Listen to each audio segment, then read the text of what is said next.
Hoje é o primeiro programa do mês de abril, então reúna sua família, assista o programa e seja muito abençoado.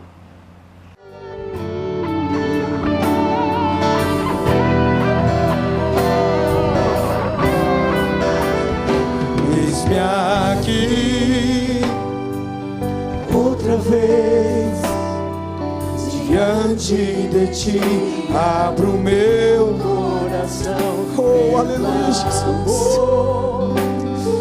Escutas e me fazes cair as barreiras em mim. És fiel, Senhor, e dizes palavras de amor, esperança sem fim. Ausente, o teu toque, por tua bondade, libertas meu ser no calor deste lugar. eu venho me derramar, dizer que te amo, me derramar, dizer. Querido, se derrame na presença do Senhor, se encha da presença do Senhor, se encha da sua presença. Dizer que és Oh, Jesus. Oh, aleluia. Diga para o Senhor: eis-me aqui. Eis-me aqui outra vez diante de ti, abro meu coração, meu. Olha o que você está dizendo, querido. Ele escuta, querido. As bandeiras. O Senhor derruba todas as barreiras, todas. E dizes palavras de amor E esperança sem fim, ausente. O quê? O teu toque. O Senhor quer tocar a tua vida esta noite. O Senhor quer tocar na tua vida esta noite. Deste diga: eu venho me derramar, dizer que te amo, dizer que preciso me derramar, sou grato, me derramar, dizer que és. Me derramar, cante. Me derramar, dizer que te amo, me derramar, dizer te preciso, me derramar. Ele quer te encher, querido. Ele quer encher a tua vida. Ele quer encher o teu lar da presença dele. Dizer, me derramar, cante. Me derramar, dizer que te amo. Aleluia! Dizer que preciso me derramar. Me derramar, dizer que és formoso.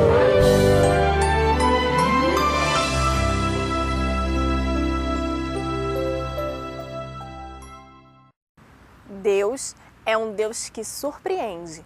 Fique sabendo um pouco mais desse assunto com a palavra ministrada pelo pastor Gideon Dias Ramos. Livro do Gênesis, capítulo 6. Nosso texto tem como base do versículo 1 ao versículo 22. Mas eu quero ler com os irmãos 2 versículos de início. O versículo 5º e o 6º do capítulo 6. Assim diz a palavra: viu o Senhor que a maldade do homem se havia multiplicado na terra e que era continuamente mau todo o desígnio do seu coração. Capítulo 6. Então se arrependeu o Senhor de ter feito o homem na terra, e isto lhe pesou no coração. Eu quero mostrar a vocês que o nosso Deus é um Deus que surpreende. E quem sabe esta noite Ele vai trazer surpresa para muitas pessoas que estão aqui dentro desta casa. Você já notou na sua caminhada espiritual? Você já parou para analisar quantas surpresas Deus já trouxe na tua vida? Quantas vezes, de repente, diante de uma circunstância, de uma situação que você tem como normal na tua vida, você está despercebido, você é uma pessoa de vivência com Deus, você tem um relacionamento com Deus especial, e você pensa, está tudo certo,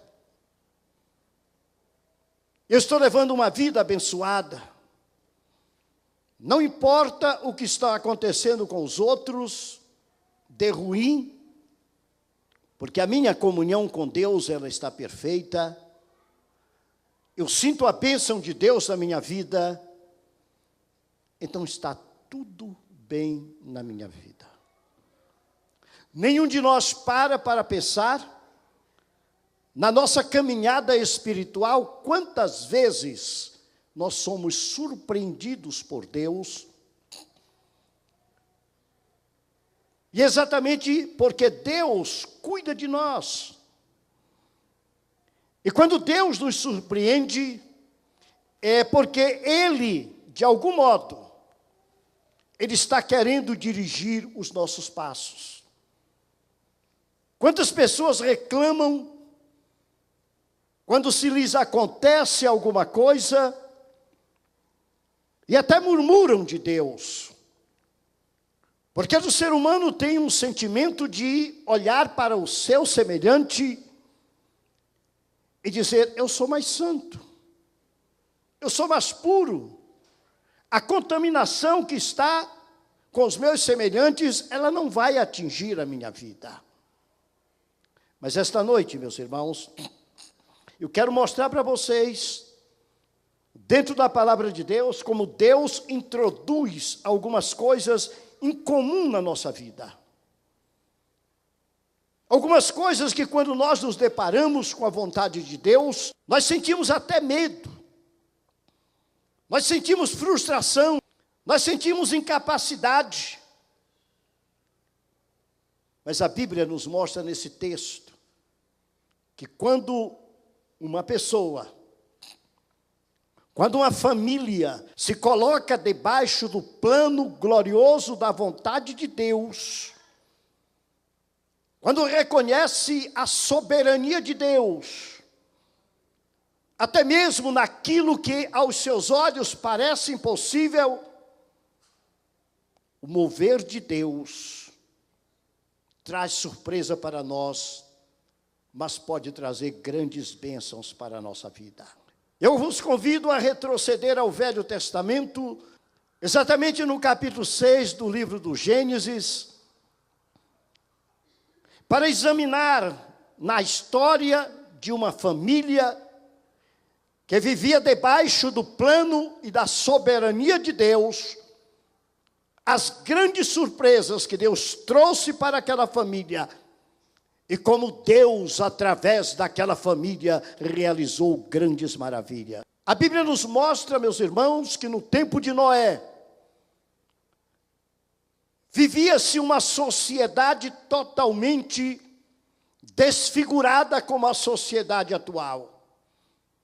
Desde criança, eu ouço os mais velhos dizerem que o mundo está mudando cada dia, que o mundo está ficando pior. O mundo não está mudando, o mundo não está ficando pior. O problema no mundo é o que Jesus ressaltou dizendo, o mundo jaz no maligno.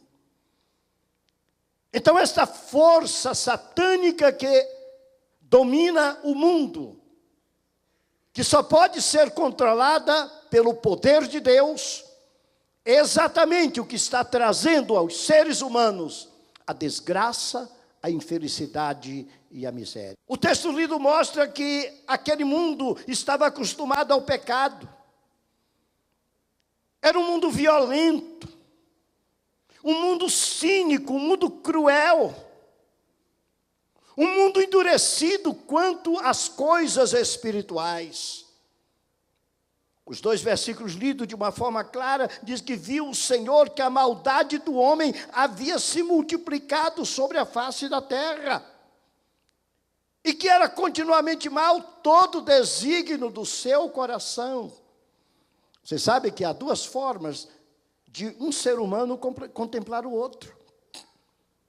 Quando não existe o amor de Deus, quando não existe o domínio do Espírito Santo dentro da vida de uma pessoa, tudo aquilo que alguém olha para o seu próximo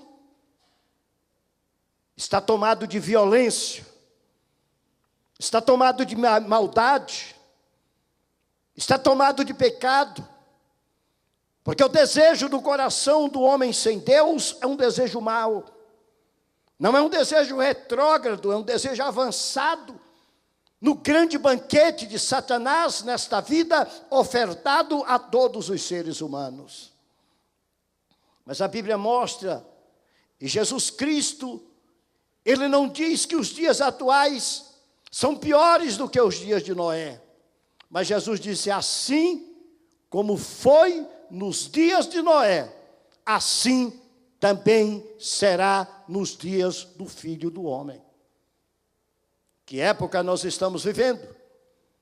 Nós estamos vivendo os dias do Filho do Homem. Os dias que a igreja procura levar a mensagem gloriosa da salvação, da redenção, da vida eterna. São dias em que existe um povo no meio de uma sociedade totalmente desfigurada espiritualmente, mas existe um povo preocupado exatamente com alguma coisa melhor, buscando ainda o Senhor e fazendo a vontade do Senhor. E exatamente neste momento, quando tudo é difícil e as coisas malignas parecem incontroláveis com a contaminação moral, quando o ser humano não consegue ter controle sobre a sua vida, e exatamente aí está o perigo, porque quando nós perdemos o controle sobre a nossa vida, Deus toma a rédea da história da nossa vida. Deus toma a rédea da história da humanidade. Quando a humanidade perde o controle sobre as coisas desta vida, Deus toma as rédeas da humanidade. Porque queiram ou não queiram os seres humanos, eles pertencem a Deus. Ou como filhos, ou como criaturas, mas eles pertencem a Deus. Ninguém na face da terra pertence ao diabo. As pessoas que se lançam nos braços do diabo, as pessoas que buscam a vontade de Satanás, as pessoas que passam a operar segundo o não desejo de Deus e se lançam de uma forma maligna nas mãos de Satanás. Mas o mundo não é do diabo, ele jaz do maligno, mas não é do maligno. Muitos seres humanos estão dominados pelos poderes das trevas, mas eles não pertencem ao mundo das trevas. Porque é Deus, é de Deus, e a Deus pertencem todas as coisas. Então, por todo lado havia depravação, mas louvado seja o nome de Deus. Havia uma exceção. Quando parece não haver solução para nada, se você está sentindo este mesmo forma de viver dos seres humanos e da localização onde você está, não crie um conflito dentro de você, mas olhe para o alto, porque ainda existem pessoas que estão buscando a Deus, e é por isso que o mundo ainda está sendo preservado. E aqui está o começo da nossa mensagem, no versículo 8, do capítulo 6, do livro de Gênesis. Noé, porém, achou graça aos olhos do Senhor. Essa palavra conforta o coração da gente, não conforta? Mas essa palavra também tem algo dentro dela, uma surpresa de Deus, para aqueles que acham graça diante dos olhos de Deus. As pessoas pensam, eu achei graça diante dos olhos de Deus. Sabe o que vai acontecer comigo? Este é o pensamento normal. A minha vida vai ser tranquila. Deus vai derramar bênçãos demais sobre a minha vida. Eu vou ser uma pessoa no meio desta geração, que eu vou ser lembrado para sempre por esta geração. Não, não é verdade. Quando a Bíblia diz que Noé, porém, achou graça aos olhos do Senhor, o Senhor viu em Noé um meio de trazer uma nova mensagem para o mundo daquela época. A pessoa, quando acha graça diante dos olhos de Deus, Deus passa a usar aquela pessoa para a manifestação do seu juízo e para a manifestação da sua misericórdia. E aqui começa a grande surpresa de Deus com Noé.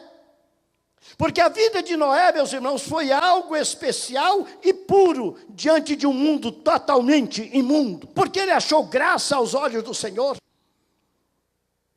E quando a pessoa acha graça diante de Deus, e a pessoa anda com Deus, a sua posição espiritual é diferente. Quando alguém anda com Deus, essa pessoa pega a sua vida e coloca nas mãos de Deus, e Deus pega esta pessoa e começa a usar também na sua obra, começa a usar no seu serviço, começa a realizar coisas espirituais e espantosas que o mundo não conhece para a redenção da humanidade.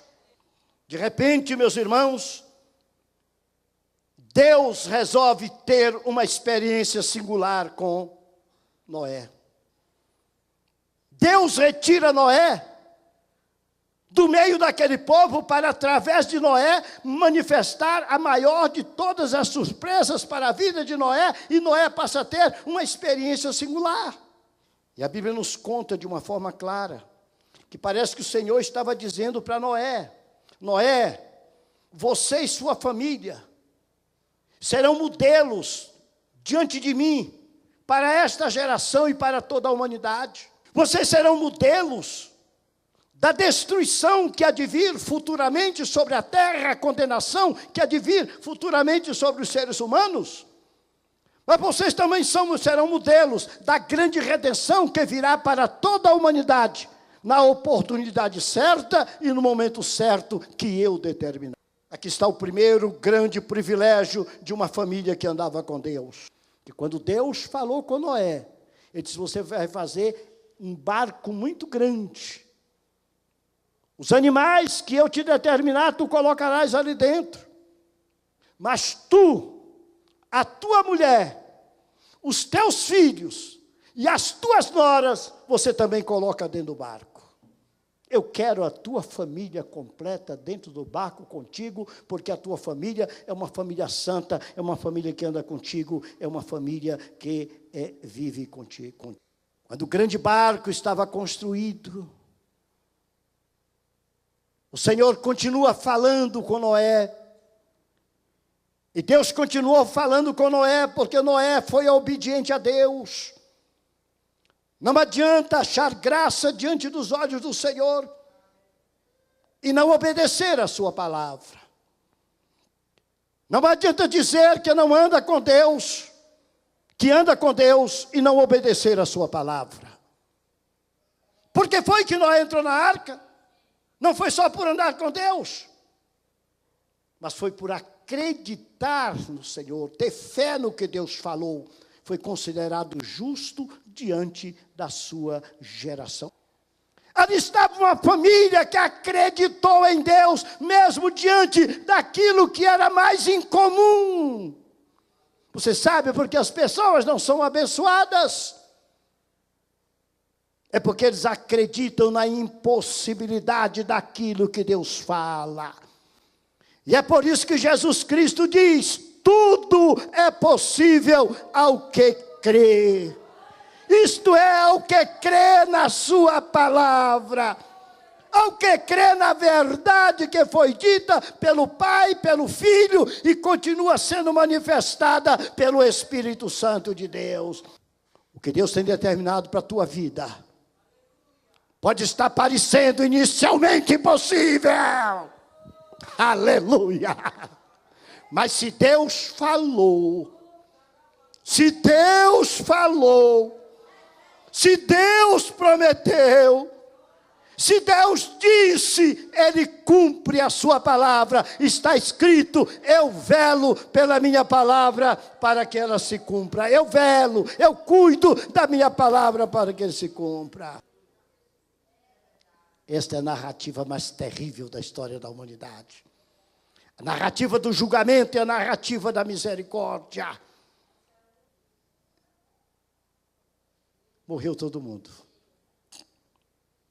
Passou um ano. Capítulo 8, versículo 16 a 18. Um ano depois, as águas já tinham baixado, a terra estava seca, e agora o mesmo Deus que disse, entra na arca, disse, sai da arca.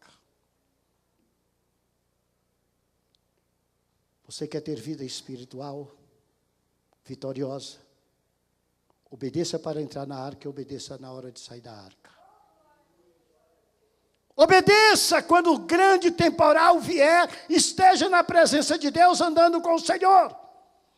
E quando o temporal passar, não se apresse. Espere o momento que Deus fala contigo e vai dizer a você, agora eu vou abrir a porta da arca e tu vai sair da arca, sai tu e tua família.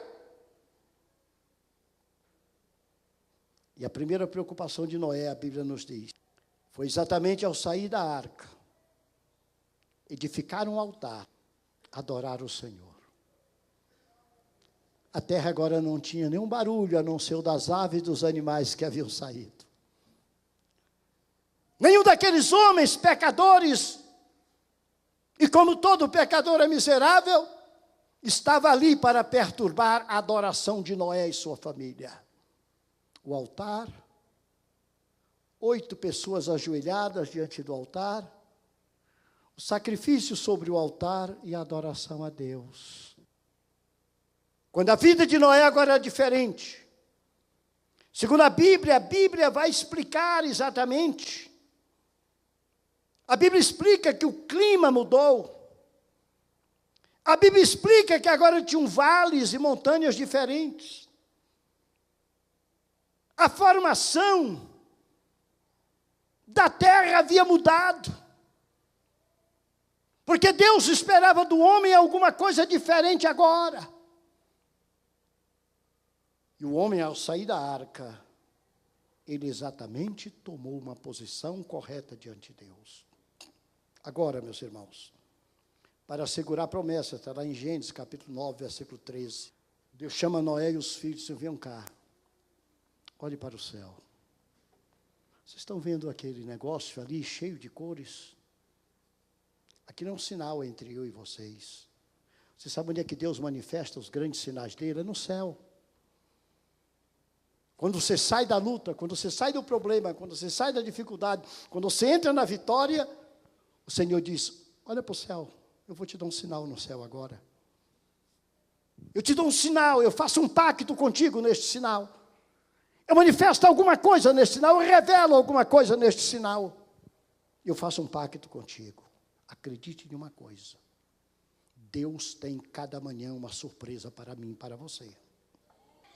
Você que está olhando para coisas impossíveis que Deus falou contigo e falou a teu respeito, não canse na caminhada. Não perca a oportunidade de participar de algo grandioso que o Senhor quer realizar através de você. Coloque sua vida nas mãos de Deus. E o Senhor tomará uma posição. E o Senhor dará vitória.